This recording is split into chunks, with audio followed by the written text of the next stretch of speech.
Բարև։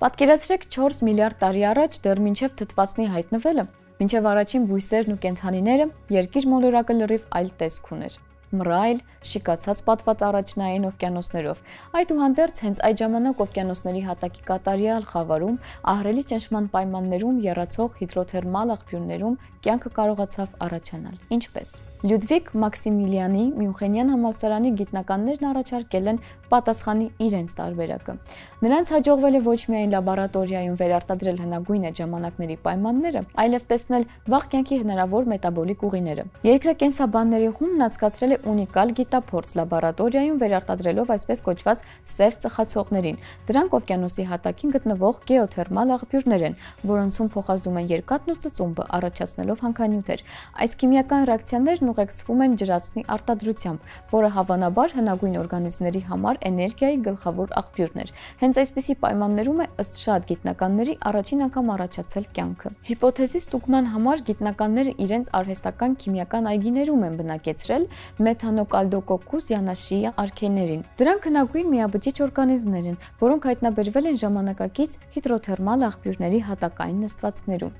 Ու արդյունքները անսպասելի էին անգամ հետազոտողների համար։ Առանց որևիցե օրգանական նյութերի, միկրոէլեմենտների եւ վիտամինների ավելացման արքեյները սկսել են ակտիվորեն աճել եւ բազմանալ։ Ավելին, նրանք ակտիվացրել են գեները, որոնք կապված են հնագույն մետաբոլիկ շղթայի ացետիլ-կոա ուղու հետ, որը շատ միկրոօրգանիզմներ օգտագործում են էներգիայի արտադրության համար։ Մետաբոլիզմի հենց այս ուղին հիմնված ջրածնի միջոցով անօրգանական նյութերը օրգանականի վերածելու վրա համարվում է երկրի վրա առաջիններից մեկը։ Լաբորատոր պայմաններում արքեյները օգտագործել են միայն այն ջրածինը, որն առաջանում էր երկաթի եւ ծծմբի միջև քիմիական ռեակցիաների ընթացքում, ճիշտ այնպես ինչպես դա տեղի էր ունենում երիտասարդ մոլորակի վրա միլիարդավոր տարիներ առաջ։ Հետաքրքիր է, որ միաբջիջ օրգանիզմները ձգտել են մոտ լինել երկաթածծմբական հանքանյութերին, կարծես իմանալով, որ հենց այդտեղ են թաքցված իրենց էներգետիկ ռեսուրսները։ Դա համընկնում է երկրաբանական տվյալների հետ։ Երկաթածծմբական հանքանյութեր պարունակող երկրի հնագույն ապարներում հայտնաբերվել են հնագույն միաբջիջ կյանքի միկրոսկոպիկ հետքեր։ Ստացված արդյունքները հաստատում են, որ կյանքը կարող է առաջացած լինել բացառապես երկրաքիմիայի հաշվին, առանց արևի լույսի, ֆոտոսինթեզի եւ սովորական օրգանական միացությունների, ուղղակի շնորհիվ տաք ջրի, երկաթի, ծծմբի եւ խորքային ճնշման։ Գիտնականները կարծում են, որ դրա շնորհիվ կյանքը կարող է ոչ թե ունիկալ լինել ու գոյություն ունենալ միայն երկրի վրա, այլ լինել բավականին տարածված երևույթ տիեզերքում։ Այդ իսկ պատճառով հետազոտողների թիմը ուշադրությունը կենտրոնացրել է Սատուրնի Էնցելադ արբանյակի վրա։ Ինչպես ցույց են տալիս տիեզերական սարքերի տվյալները, այս երկնային մարմնի սառցե կեղևի տակ կարող է լինել օվկիանոս, որի հատակին նույնպես կարող են տեղի ունենալ հիդրոթերմալ ռեակցիաներ։ Հենց այնպիսիք, ինչպիսիք թույլ էին տալիս գոյատևել երկրի առաջին կենդանի օրգանիզմներին։ Մոտ ապագայում գիտնականները պլանավորում են մոդելավորել Էնցելադի պայմանները ու ստուգել արդյոք արքեյները կարող են դրանցում ապրել ու բազմանալ։ Այս գիտափորձը պատուհան է բացում ոչ միայն դեպի անցյալ, այլև դեպի ապագա։ Այն մոտեցնում է մեզ այն պատկերացմանը, համաձայն որի կյանքը կարող է ոչ թե պատահական խիստ հազվագյուտ երևույթ լինել, այլ օրինաչափություն, որն առաջանում է այնտեղ, որտեղ երկրաքիմիան ստեղծում է անհրաժեշտ պայմանները։ Լրիվ հնարավոր է, որ հեռավոր աշխարհների սառույցների տակ հիմա տեղի է ունենում նույնը, ինչ տեղի է ունենում մեր մոլորակի նախնադարյան օվկիանոսներում։ Չինաստանի ազգային աստղադիտարանի գիտնականները կիրառել են համակարգչային տեսողության ալգորիթմեր հնագույն աստղագիտական խնդրի լուծման համար։ Նրանք պարզել են, որ վարպետ Շիի աստղային ձեռնարկը ոչ թե ուղղակի հնագույն կատալոգ է, այն աստղային երկնքի աշխարհում հնագույն կանոնակարգված քարտեզը, որը ստեղծվել է մեր թվարկությունից առաջ մոտ 355 թվականին, այսինքն 200 տարի ավելի շուտ, քան համարվում էր։ Քարտեզի գլխավոր առանձնահատկությունը նրա երկրաչափական ճշգրտությունն է։ Վարպետ Շին ձեռնարկում ներառել է 120 աստղ, որոնցից 118 ամբողջական կոորդինատներով օգտագործելով կոորդինատների սֆերիկ համակարգը։ Բաբելոնցիները նույնպես դիտարկումներ էին անցկացնում, սակայն առանց նման խիստ ստրուկտուրայի։ Նախկինում չէր հաջողվում պարզել քարտեզի ստեղծման ճշգրիտ ժամանակը։ Այստեղ կային անհամապատասխանություններ ու սխալներ, սակայն արհեստական բանականությունը կարողացել է վերլուծել քարտեզը, համադրելով աստղերն իրենց ժամանակակից կոորդինատների հետ եւ պարզելով, որ ի սկզբանե արված դիտարկումները վերաբերում են մեր թվարկությունից առաջ 4-րդ դարին, իսկ թարմացումներն արվել են ավելի ուշ մեր թվարկությունից առաջ 2-րդ դարում։ Այս հայտնագործությունը ոչ միայն փոխում է հնագույն աստղագիտության ժամանակագրությունը, այլև ցույց է տալիս, որ արհեստական բանականության միջոցով հնարավոր է նայել անցյալ զարմանալի ճշգրտությամբ։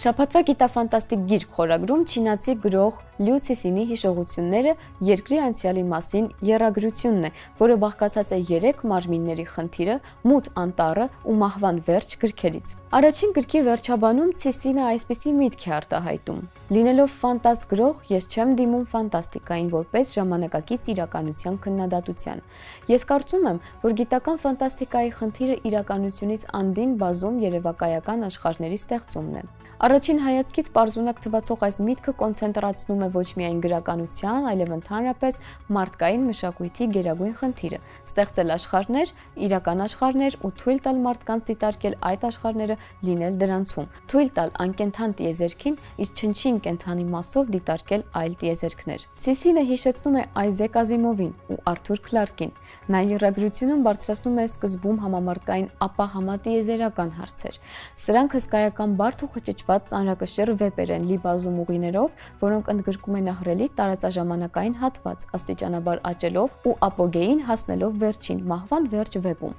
Ցիսինը իրավիճակների վարպետ է։ Վեպերում նա կարողանում է ստեղծել գրեթե աբսուրդի սահմանին գտնվող, սակայն լրիվ տրամաբանական տասնյակ այնպիսի իրավիճակներ ու դրանց հիման վրա շարժում սյուժեն, որ հիացմունքից գոռում ես։ Իրավիճակներ ու սյուժետային գծեր, որոնց հիման վրա կարելի է գրել 30,000 լավ գիտաֆանտաստիկ վեպ ու այդ իրավիճակների ներուժը չի սպառվի։ Նա կտոր, հատիկ կառուցում է իր ահռելի տիեզերքը, կապում այն տրամաբանական ու պատճառահետևանքային խիտ ցանցով, հանդարտ ու աստիճանաբար ընթերցողի ձեռքը բռնած ծանոթացնում այս աշխարհի հետ եւ ապա թողնում նրա ձեռքն ու ասում. իսկ հիմա ինքնուրույն ուսումնասիրիր իմ ստեղծած աշխարհը, ու նա նետում է ընթերցողին էպիկական մասշտաբային մի պատումի մեջ, հյութեղ նկարագրություններով ընթերցողի աչքերի առջև լրիվ հստակ ցույց տալիս այդ ահռելի աշխարհի մանրամասներն այնպես, որ դուրս գալուց հետո մի վայրկյան անգամ չես կասկածում, որ իրականում այդ աշխարհում էիր ու նոր ես վերադարձել։ Ցիսինն իրավիճակների ու նկարագրությունների վարպետ է։ Գիտաֆանտաստիկա գրողի համար հաճախ շատ բարդ է լինում նկարագրել ֆանտաստիկ իրավիճակներն ու երևակայական աշխարհներն այնպես, որ ընթերցողը դրանք տեսնի, ինչպես հեղինակն է տեսնում։ Ցիսինի մոտ դա ստացվում է հանգիստ ու առանց խնդիրների։ Ճամփորդությունը Ցիսինի աշխարհով լրիվ իրական է։ Այն մնալու է ձեր հիշողության մեջ ճիշտ այնպես, ինչպես ցանկացած իրադարձություն իրական աշխարհից։ Եվ ամենակարևորը, իհարկե, եռագրությունում բարձրացված հարցերն են։ Պատասխանատվություն, մարդկային էության եւ տիեզերքում մեր տեղի, մեկ մարդու եւ ամբողջ քաղաքակրթության կապի, ընտրության ու հետևանքների մասին։ Դրա համար կարելի է ներել հեղինակի որոշ գիտական անճշտություններն ու չափազանցությունները, որոշ սենտիմենտալիզմը, դա չինական գրականության առանձնահատկություններից է։ Ի վերջո, դա իր աշխարհն է։ Այս եռագրությունը հսկայական բարդ ինֆորմացիայով հագեցած, միմյանց հետ խիտ ցանցերով կապված սյուժետային գծերի գրանդիոզ ստրուկտուրա է։ Ու նման կոլոսը վեր խոյացնելու համար իրոք պետք է աննկարագրելի աշխատասիրություն եւ երևակայություն։ Իսկ այսօրվա համար այսքանը, կհանդիպենք։